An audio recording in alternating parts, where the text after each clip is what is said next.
12월 22일 월요일. 다시 일어선 조정 선수. 2015년 8월 비무장지대에서 발생한 지뢰 폭발로 하재원 중사는 두 다리를 잃었습니다. 군복무 중 뜻밖의 사고였고 그 순간 그의 인생은 완전히 멈춘 것처럼 느껴졌습니다. 절망과 분노, 상실감이 하루에도 몇 번씩 교차했습니다. 하지만 그는 그 자리에 머물지 않았습니다. 긴 재활 기간 동안 그는 살아있다는 것의 의미를 다시 배우며 새로운 삶의 방향을 찾기 시작했습니다. 그가 선택한 길은 조정이었습니다. 두 팔로 노를 젓는 단순한 동작 속에서 그는 다시 자유를 느꼈고 포기했던 꿈을 조금씩 되찾았습니다. 몇 년 뒤 그는 장애인 조정 국가대표로 선발되었습니다. 물 위에서 노를 젓는 그의 모습은 패배하지 않는 사람의 상징이 되었습니다. 그는 자신이 잃은 것보다 남겨진 것을 바라보며 삶을 새롭게 써내려가고 있습니다. 우리의 인생에도 예기치 못한 사고와 고통이 찾아옵니다. 그러나 하나님은 그 절망의 순간에도 여전히 일하고 계십니다. 넘어진 자리를 부끄러워하지 말고 그 자리에서 다시 일어서는 믿음을 가지십시오. 하나님은 바로 그때 우리 안에서 새 힘을 일으키십니다. 오늘의 말씀. 의인은 7번 넘어질지라도 다시 일어나려니와 악인은 재앙으로 말미암아 엎드러지느니라. 오늘의 만나. 하나님께서는 우리가 넘어진 곳에서 새로운 시작을 허락하십니다. 오늘도 주님의 힘으로 한 걸음 더 나아가십시오.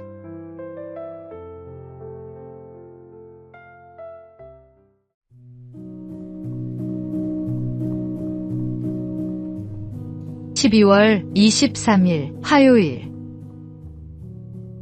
온유함을 닮아가기. 동네 골목에서 어린아이가 친구들에게 맞고 울며 돌아오면 어김없이 날카로운 어머니의 목소리가 들립니다. 이 바보야, 또 맞고 왔어? 나가서 때리고 와. 많은 어른들이 이런 모습으로 아이를 키웁니다.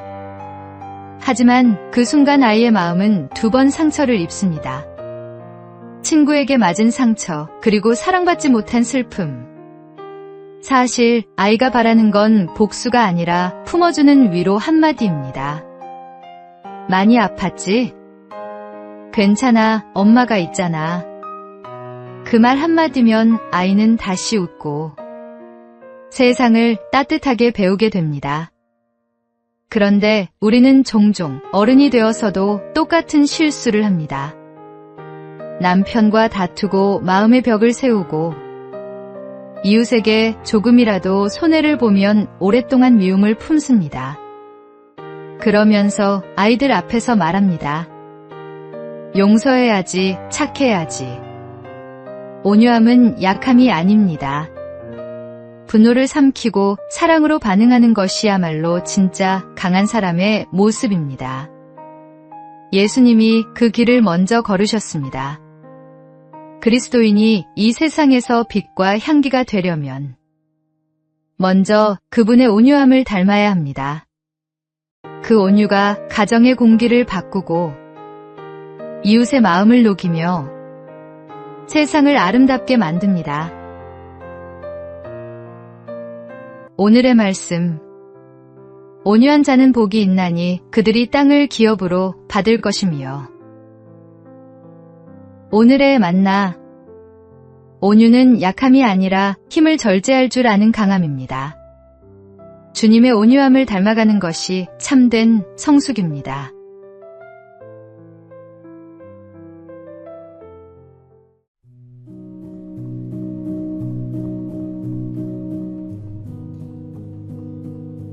(12월 24일) 수요일. 크리스마스실의 기적. 덴마크의 한 작은 마을. 아이나 호보엘이라는 우체국 직원이 있었습니다. 그는 마을의 결핵요양원이 재정난으로 문을 닫게 될 위기에 처했다는 소식을 듣고 마음이 아팠습니다. 이대로 두면 그곳의 환자들은 어떻게 될까? 그는 밤새 고민을 거듭하다가 한 가지 아이디어를 떠올렸습니다. 우표처럼 생긴 작은 실을 만들어 팔면 어떨까? 사람들이 부담 없이 살 수 있고 그 돈으로 환자들을 도울 수 있을 거야. 그는 직접 정부에 제안했고 그렇게 해서 세계 최초의 크리스마스 실이 탄생했습니다. 사람들은 기쁜 마음으로 실을 사서 성탄 카드에 붙였고 그 따뜻한 마음들이 모여 요양원은 다시 문을 열 수 있었습니다. 그 후로 덴마크는 결핵 사망률이 세계에서 가장 낮은 나라가 되었습니다. 작은 사랑의 실천이 한 나라의 역사를 바꾸었습니다. 사랑은 크기가 아니라 마음의 방향에서 시작됩니다. 다가오는 성탄절.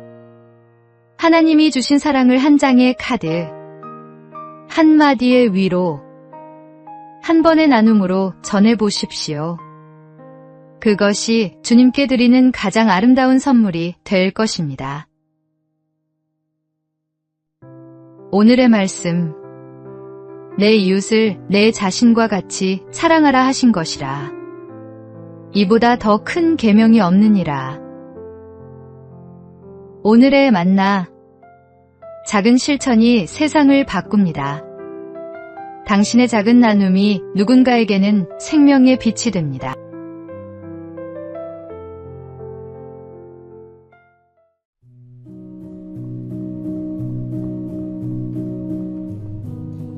(11월 25일) 목요일.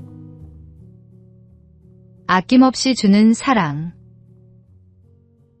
성탄절은 하나님이 인류에게 가장 귀한 선물을 보내주신 날입니다. 독생자 예수님을 이 땅에 보내시며 우리에게 생명을 주셨습니다. 하나님이 세상을 이처럼 사랑하사 독생자를 주셨으니 그 사랑은 오늘날에도 우리 가운데서 계속되고 있습니다. 지난 8월 한 아버지가 그 사랑을 실천했습니다. 아내를 먼저 떠나보내고 홀로 아들을 키워온 60대 문주환 씨는 갑작스러운 사고로 세상을 떠나면서도 생명을 나눴습니다. 평소 지갑 속에 장기기증 희망등록 카드를 넣어 다니며 언젠가 다른 생명을 살리는 일을 하고 싶다고 말하던 그였습니다. 가족들은 그의 뜻을 따라 폐장과 인체 조직을 기증했고 그의 몸은 100여 명의 환자에게 새로운 희망이 되었습니다. 하나님이 독생자를 아낌없이 주셨듯 한 아버지도 자신의 생명을 나누었습니다. 그가 정성으로 키운 아들은 현재 서울대학교에서 공부하며 아버지가 심어준 사랑의 씨앗을 키워가고 있습니다. 이번 성탄절, 우리에게 생명을 주신 예수님의 사랑을 기억합니다. 그 사랑이 한 아버지의 마지막 선택을 통해 수많은 이들에게 전해졌듯이 우리도 누군가의 삶의 빛이 되기를 소망합니다. 진정한 사랑은 자신을 내어주는 것임을 다시 한번 되새깁니다. 오늘의 말씀. 하나님이 세상을 이처럼 사랑하사 독생자를 주셨으니 이는 그를 믿는 자마다 멸망하지 않고 영생을 얻게 하려 하심이라. 오늘의 만나. 하나님은 우리에게 독생자 예수님을 주셨습니다. 우리에게 생명을 주신 그 사랑을 기억하며 우리도 누군가에게 작은 빛이 되기를 소망합니다.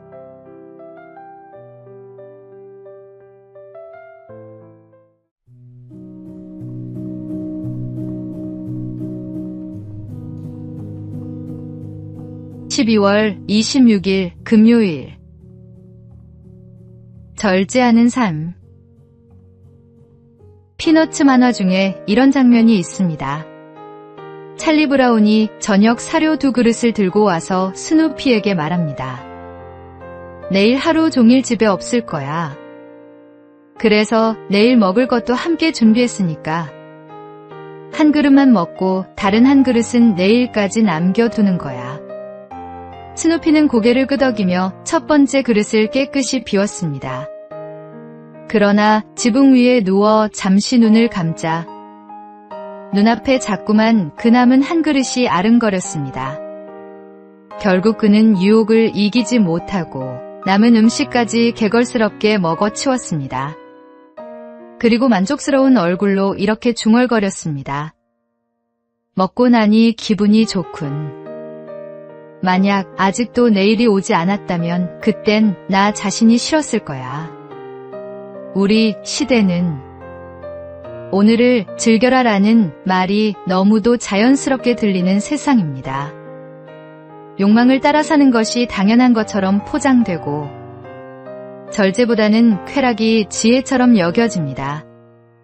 하지만 주님은 우리에게 이렇게 말씀하십니다. 누구든지 나를 따라오려거든 자기를 부인하고 자기 십자가를 지고 나를 따를 것이니라. 진짜 자유는 하고 싶은 대로 사는 데 있지 않습니다. 죄를 합리화하는 자유는 결국 스스로를 묶는 사슬이 됩니다. 그리스도 안에서 자기를 다스리는 삶, 그 안에서 누리는 평안이야말로 참된 쉼이며 진정한 자유입니다. 오늘의 말씀, 예수께서 제자들에게 이르시되 누구든지 나를 따라오려거든 자기를 부인하고 자기 십자가를 지고 나를 따를 것이니라. 오늘의 만나, 절제는 자유를 빼앗는 것이 아니라 진정한 자유를 주는 것입니다. 주님 안에서 자기를 다스리는 삶을 살아가십시오.